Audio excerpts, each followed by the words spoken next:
Pak. Nggak apa-apa ya, saya teruskan. Baik, ini akan kita bagi menjadi 12 klaster data, memudahkan masyarakat atau user pengguna untuk mencari data, misalnya terkait dengan pemerintahan. Di situ ada data terkait pemerintahan dan lain sebagainya. Dan data ini, data yang terkumpul di di basis data sektoral ini nanti akan kita linkkan ke kinerja pembangunan, akan kita klik, maka indikator itu sudah menghitung sendiri berapa besaran indikator berdasarkan urusan masing-masing.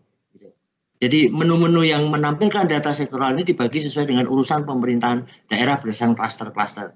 Kinerja pembangunan, saya sampaikan, menampilkan indikator kinerja pembangunan OPD sesuai dengan urusan, ya, sebagaimana Undang-Undang 23 2014 dan Permen 86 kita coba tarik ya dari ini untuk bisa menghitung kinerja pembangunan sebagaimana di lampiran Permendagri. Dan ada kelompok menu yang terkait dengan data tidak struktur. Ada sisi analitik, sosial media analitik, dan lain sebagainya sampai dengan siaga corona, Pak, terkait dengan COVID, Pak. Jadi di sini nanti user bisa melihat berapa sih jumlah penderita COVID, baik itu yang terkonfirmasi ataupun masih menunggu hasil swab test, bisa dilihat di siaga corona. Ini adalah real time, Pak. Ya, setiap hari memberikan informasi terkait dengan COVID-19. Ini nanti coba akan disampaikan Mas Tovan nih terkait dengan big data analitik. Ya. Dan menunya, mungkin 5 menit lagi. Oh, 5 menit lagi, baik.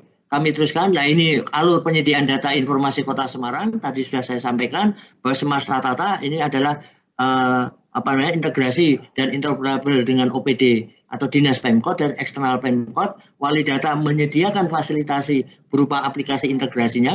Kemudian nanti setelah Smart Satata ini terkonfirmasi, maka kita hubungkan dengan open data yang bisa di-link oleh user. Namun Smart Satata ini sementara masih bisa di-linkkan ke user. Artinya user bisa melihat melalui Smart Satata.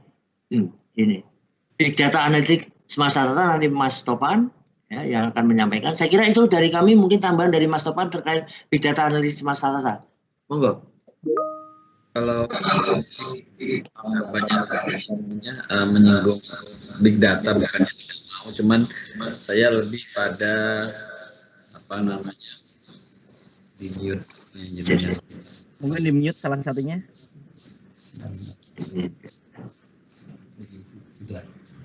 Tes. Jadi kalau saya lebih menekankan pada meluruskan saja sih sebetulnya, karena memang pada mungkin bisa di mute salah satunya, Mas Tovan. Tapi kalau di mute saya nggak bisa bicara. Enggak, maksudnya yang ada 2 device sepertinya di situ, atau 2 yang aktif antara YouTube dan sebagainya. Atau tidak? Oke. Sudah, maaf. Jadi kalau saya sih lebih pada bahwa kalau Semarang Satu Data ini kita tidak fokus hanya pada penyajian data sih ya. Jadi bisa dilihat tadi dari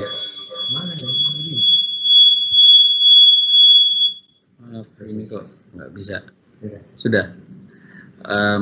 Lebih pada bagaimana kita menjadikan Smart Satata ini instrumen atau tools dalam menghasilkan indikator-indikator kinerja. Tadi sudah disampaikan oleh Pak Satya Hadi bahwa